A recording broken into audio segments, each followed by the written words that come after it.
മഴ തോരും മുമ്പേലാണെങ്കിൽ നമ്മുടെ സ്റ്റാലിയാണെങ്കിൽ ആരെ നമ്മുടെ സ്റ്റാലിൻ്റെ അപ്പച്ചനെ വിളിച്ചു വരുത്തുന്ന കാഴ്ച കാണാനായിട്ട് കഴിയുന്നുണ്ട്, സാധിക്കുന്നുണ്ട്. ഇതേ സമയമാണെങ്കിൽ അപ്പച്ചനാണെങ്കിൽ എന്താണ് മോനെ, എന്താ കാര്യം എന്ന് ചോദിക്കുന്നു. ഇതേ സമയമാണെങ്കിൽ നമ്മുടെ സ്റ്റാലിയാണെങ്കിൽ കഥ പറയാനായിട്ട് തുടങ്ങുന്നുണ്ട്. പണ്ട് ആഗ്രയിൽ വെച്ച് നടന്ന എൻ്റെ ഒരു പ്രണയത്തെക്കുറിച്ച് അച്ഛനോട് പറഞ്ഞില്ലേ എന്ന് ചോദിച്ചുകൊണ്ട് തന്നെ സ്റ്റാൻലി പറയുന്നുണ്ട്. ഇതേ സമയം അപ്പച്ചനാണെങ്കിൽ നീ പറഞ്ഞിരുന്നു എന്ന് പറയുന്നു.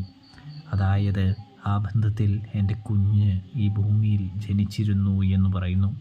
നിൻ്റെ കുഞ്ഞോ സ്റ്റാൻലി, നീ എന്തൊക്കെയാണ് ഈ പറയുന്നേ എന്ന് ചോദിക്കുമ്പോൾ സത്യം തന്നെയാണ് അപ്പച്ച എന്ന് പറയുന്നു. അല്ല, ആരാ നിന്നോട് ഇതൊക്കെ പറഞ്ഞത് എന്ന് അപ്പച്ചൻ ചോദിക്കുകയാണ്.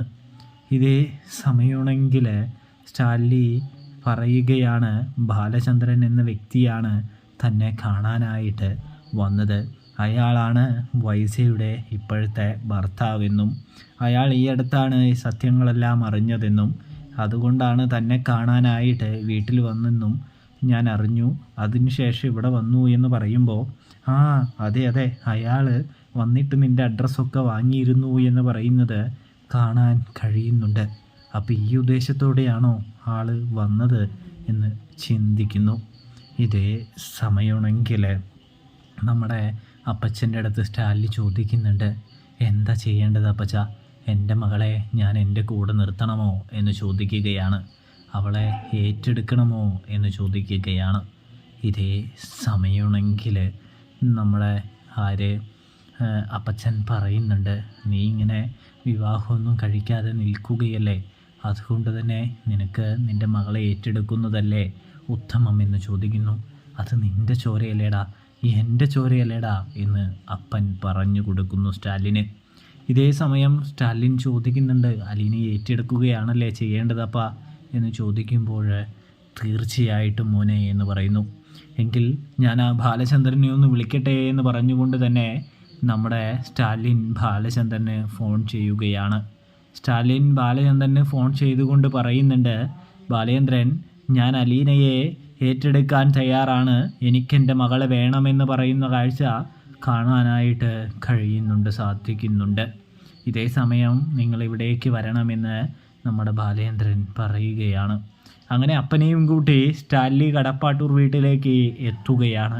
കടപ്പാട്ടൂർ വീട്ടിലെത്തിയ സ്റ്റാലിനാണെങ്കിൽ അപ്പനെ കാറിലിരുത്തുകയാണ്. തുടർന്ന് സ്റ്റാലിൻ തൻ്റെ കാര്യങ്ങളൊക്കെ പറയുകയാണ്. താൻ ആഗ്രയിലായിരുന്നപ്പോൾ വൈജയെ കണ്ടുമുട്ടിയതും വൈജയുമായിട്ടുള്ള നല്ല പ്രണയമുഹൂർത്തങ്ങളും നമ്മുടെ സ്റ്റാലിൻ ബാലചന്ദ്രനോട് പറയുമ്പോൾ ബാലചന്ദ്രനാണെങ്കിൽ അതൊക്കെ കേട്ട് നിൽക്കുകയാണ്. വേറെ മറിച്ചൊന്നും പറയുന്നില്ല എന്ന് കാണാനായിട്ട് കഴിയുന്നുണ്ട്, സാധിക്കുന്നുണ്ട്. ഇതേ സമയമാണെങ്കിൽ നിങ്ങൾക്ക് നിങ്ങളുടെ മകളെ കാണണ്ടേ എന്ന് ചോദിക്കുന്നു ബാലചന്ദ്രൻ. കാണണമെന്ന് പറയുന്നു സ്റ്റാൻലി. അങ്ങനെയിരിക്കെ നമ്മുടെ സ്റ്റാൻലിയെയും കൊണ്ട് വീടിനകത്തേക്ക് പോവുകയും അലീനയെ വിളിച്ചു കൊണ്ടുവന്ന് സ്റ്റാലിൻ്റെ കൈകളിൽ ഏൽപ്പിക്കുകയും ചെയ്യുന്ന ഒരു കാഴ്ചയാണ് കാണാൻ സാധിക്കുക കേട്ടോ. ഇതേ സമയം ബാലചന്ദ്രൻ്റെ അടുത്ത് അലീന ചോദിക്കുന്നുണ്ട്, ഇതാരാണ് അച്ഛാ എന്ന്. അപ്പോഴാണെങ്കിൽ ബാലചന്ദ്രൻ പറയാണ്, ഇതാണ് മോളെ നിൻ്റെ അച്ഛൻ, നിൻ്റെ യഥാർത്ഥ അച്ഛൻ, നീ കാണാൻ ആഗ്രഹിച്ച, നീ തേടിക്കൊണ്ടിരിക്കുന്ന നിൻ്റെ അച്ഛൻ സ്റ്റാൻലി ജോസഫ് എന്ന് പറയുന്നു. അത് കേട്ട അലീന വളരെയധികം സന്തോഷിക്കുന്നുണ്ട്, അതോടൊപ്പം തന്നെ സങ്കടപ്പെടുന്നുമുണ്ട്. കാരണം എന്തിനാണ് ഇപ്പോൾ എന്നെ തിരക്കി വന്നത് എന്ന് ചോദിക്കുന്നു, എന്നെ എന്തിനാണ് ഉപേക്ഷിച്ചത് എന്ന് ചോദിക്കുന്നു. ഇതേ സമയം സ്റ്റാൻലി പറയുന്നുണ്ട്, ഞാനല്ല ഉപേക്ഷിച്ചത്, നിന്നെക്കുറിച്ച് ഞാൻ ഇതുവരെയും ഒരു വിവരം പോലും അറിഞ്ഞിട്ടില്ല എന്ന് പറയുന്നു, കാരണസഹിതം വ്യക്തമാക്കുന്നു. ഇതേ സമയമാണെങ്കിൽ അലീന സ്റ്റാൻലിയെ മനസ്സിലാക്കുന്നു, തിരിച്ചറിയുന്നു.